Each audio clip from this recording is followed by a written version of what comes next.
Hello les amis, je vous retrouve pour une nouvelle vidéo sur le football européen et la Ligue Europa 2025-2026 et je vais vous présenter le débrief en statistique du match Étoile Rouge Belgrade contre Lille, un match qui avait lieu ce jeudi 6 novembre 2025 pour le compte de la 4e journée et c'est malheureusement l'Étoile Rouge Belgrade qui l'a emporté 1-0 en toute fin de match et ça fait que l'Étoile Rouge au classement arrive à 4 points alors que Lille reste à 6 points. Quel dommage, Lille a raté vraiment une occasion de se rapprocher grandement de la qualification. Alors dans cette vidéo, on va revenir sur le but de cette rencontre, mais surtout sur les statistiques des deux équipes pour comprendre un petit peu le déroulé du match.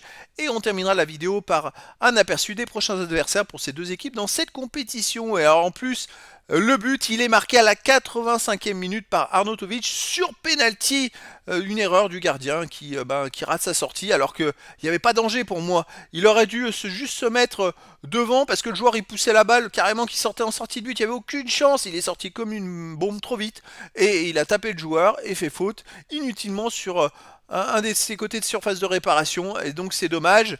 Alors c'est vrai, voilà, une petite défaite de Lille qui après a eu une énorme occasion, une double occasion avec un tir sur la barre, mais au final c'est une défaite et c'est 0 points. Alors les statistiques, il y a eu 1,7 XG buts attendus à 1,63 pour l'Étoile Rouge Belgrade, donc c'est à peu près équilibré entre les deux équipes.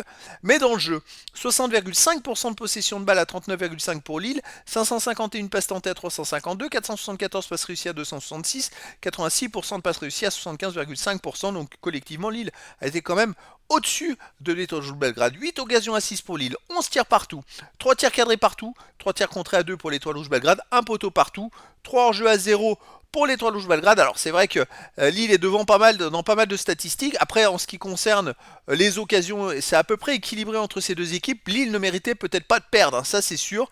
Un match nul aurait été quand même beaucoup plus équitable. Les autres stats, 5 corners à 3 pour l'Étoile Rouge Belgrade, 14 centres à 12 pour l'Étoile Rouge, 14 interceptions à 6 pour l'Étoile Rouge, 16 tacles à 14 pour l'Étoile Rouge. C'est aussi 50 duels gagnés à 42 pour Lille, 3 arrêts à 2 pour l'Étoile Rouge, 17 fautes à 15 pour l'Étoile Rouge, 3 jaunes partout, pas de rouge. L'Étoile Rouge Belgrade est quand même devant en termes de corner, centre, interception, tacle. Alors ils ont gagné moins de duels, mais ils ont quand même pas mal de statistiques où ils sont devant. Alors j'avais presque envie de dire que dans ce match, c'est le premier qui marquait et qui allait gagner, et c'est un peu ce qui s'est passé parce qu'au final, c'est vrai que le premier qui a marqué, il a marqué tardivement, il a gagné, tout simplement. Alors les prochaines rencontres pour ces deux équipes, l'Étoile Rouge Belgrade, déjà la 5e journée aura lieu le 27 novembre, et l'Étoile Rouge Belgrade jouera à 21h contre le FC Steaua Bucarest, tandis que Lille jouera à 18h45 contre le Dynamo Zagreb. C'était donc le débrief en statistique du match Étoile Rouge Belgrade contre Lille, un match qui s'est terminé par la victoire de l'Étoile Rouge Belgrade, 1-0. Voilà les amis, je vous dis à très bientôt pour une nouvelle vidéo.